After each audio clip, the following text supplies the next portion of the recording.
Hello everyone and welcome back to more Aston Villa FM22 beta. It's Thriller at the Villa, and today we are going to be taking on the two richest teams in the world. Yes, we're facing a veritable pile of money today. PSG and Newcastle, the two richest teams in the world, both backed by genuine oil-rich states, are going to be making the trip to Villa Park to test our, as of yet, still pretty much unbeaten home record, which is kind of crazy when you think about it, given the fact we're in November 2022. But anyway, since last time, things have been pretty good, it's fair to say. As I said I was going to do, I did play a fully rotated team against PSG in the Champions League, and we got crushed 5-1, but we would have lost anyway, so I don't really care. Disappointing, the most disappointing result was a 0-0 at home with Fulham. We absolutely bossed the game. They did nothing, and we didn't win, which is unfortunate. But then we did win our first Champions League match with a 4-0 triumph against Zenit St. Petersburg. Yeah, great performance. Even Danny Ings scored, which is good. I can't believe I'm saying that, given how well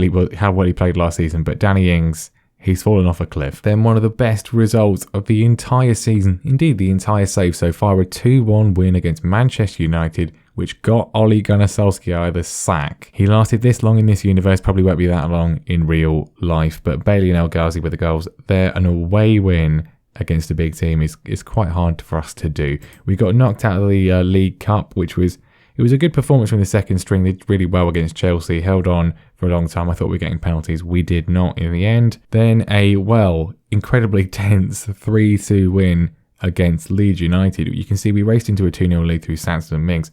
It was looking absolutely fine, but 2 goals in the second half after the hour mark from Jack Harrison, the second one of which was a complete disgrace of a mistake from John McGinn, who just gave the ball away under no pressure with a ridiculous pass straight to the Leeds players, and Harrison ended up scoring.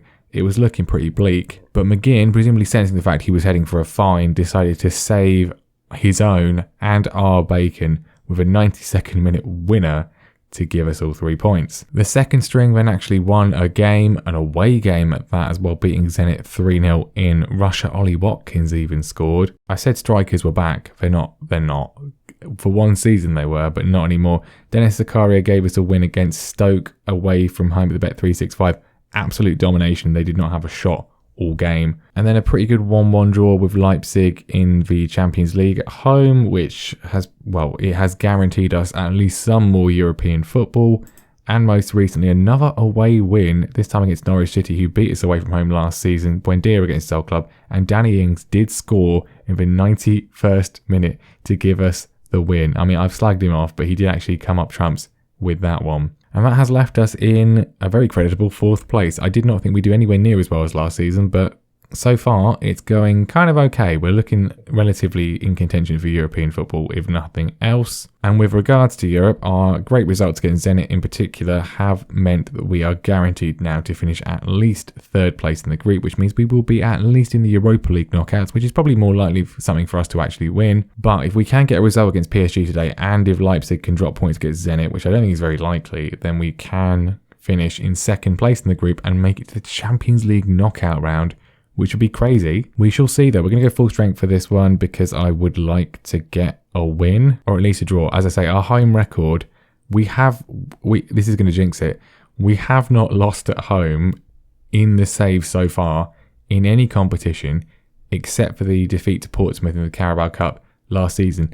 And that was on penalties. So technically the game was drawn, but it might all come crashing down today. So here's the team. Martinez is going to be in goal. Target, Mings, Mepperman, Kellick is the defence. Kellick's been considerably improved of late. Palgar, Zakaria and Sanson's the midfield. Buendia's on the left. Bailey's on the right hand side. And Danny Ings is going to be up front because he scored that goal against Norwich.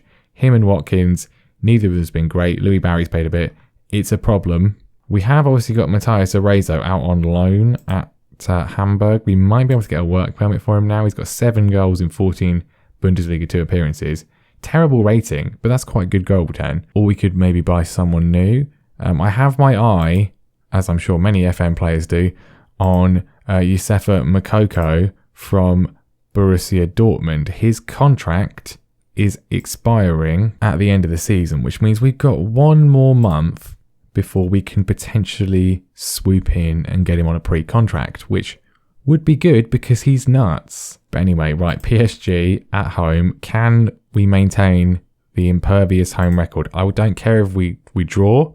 That's fine. I just don't want to lose the game. But all good things do come to an end, and I feel it could well be today. PSG have already won the group, and yet they're going with pretty much a full strength side. It probably is a full strength side. Neymar's in there. You know who he is. This is going to be tough. But we've got Danny Ings. Crikey. Right. I should also say Dennis Zakaria is going to be signing a new contract, which is good news. It removes his release clause because he's been very good, so we don't want to lose him. We're half an hour in, no highlights, which is good news as far as we're concerned, and 0-0, absolutely fine. But Matt Targett's got it from the throw-in position. It's come to Santon, Frenchman, of course, against his a team from his former league, but it's an easy save from Donnarumma. But we've made it to half-time. It's a very uneventful game, which is absolutely fine by me. PSG have had one shot, 0.01 XG. We're dominating as far as that's concerned. I'm going to say I'm happy with the performance. It's been absolutely fine from everyone, apart from Danny Ings. You can see as we come up to the hour, everyone's getting incredibly tired. This is the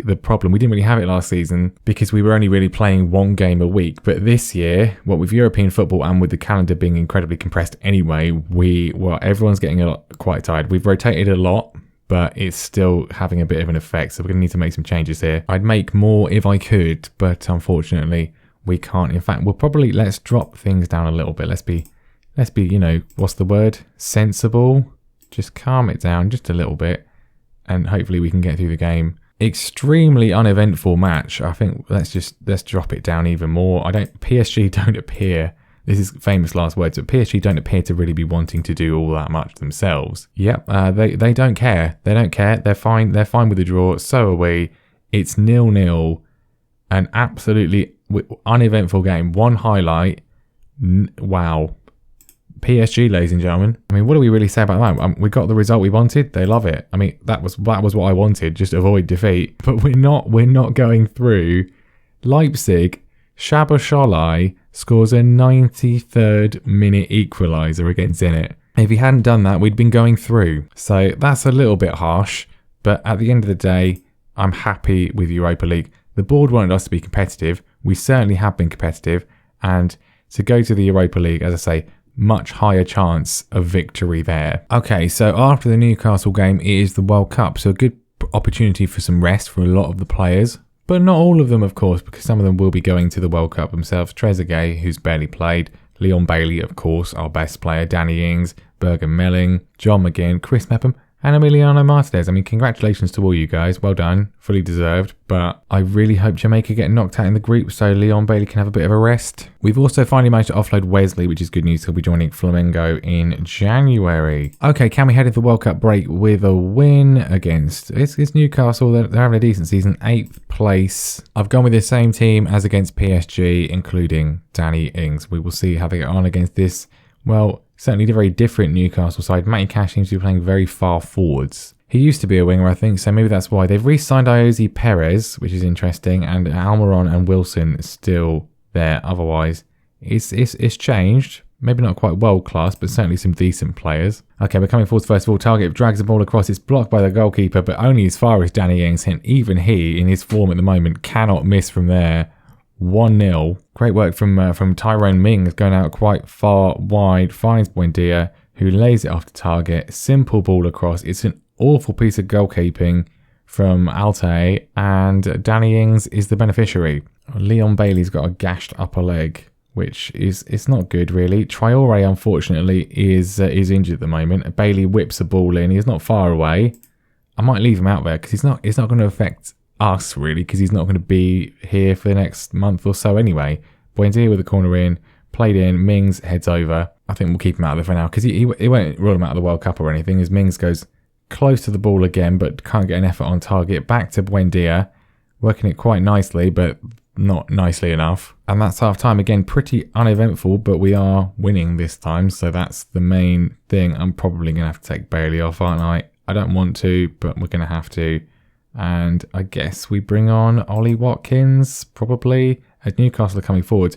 Iosi Perez in space, whips a ball in and cracks the crossbar. Warning signs from the Magpies. As it stands, we will be going third with this. We're actually only a point behind Spurs as it stands as well. But it's not going to end this way, is it? Free kick from Savenier. Good position. This is going to go in, isn't it?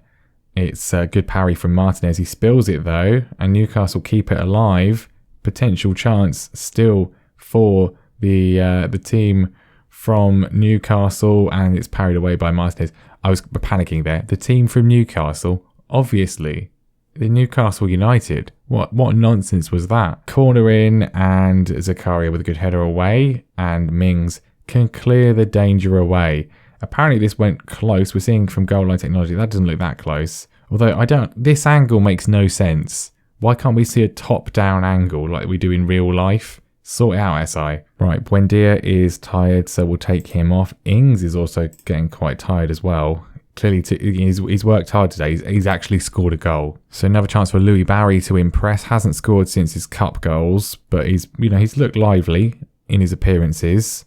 16 minutes to go. Can we get a second goal? Sanson, good control. Out to target. Blocked by his former teammate, Matty Cash. Trying to find Watkins. It's cleared away. Almiron tries to get there, but Kellick gets there first. Plays it down the line, although just gives it away, which is not what we are really looking for from our, expensive signing, particularly. And now Newcastle trying to come away with it. Mepham reads the danger that is Callum Wilson, literally the definition of FM danger, and now we can look to strike again. Mings racing forwards with it, finds Ollie Watkins, a lot of space, beats one, beats two. Louis Barry on the turn, holds it up, lays it back to Watkins. Lottie's tackled, it falls to Sanson, and it's 2-0.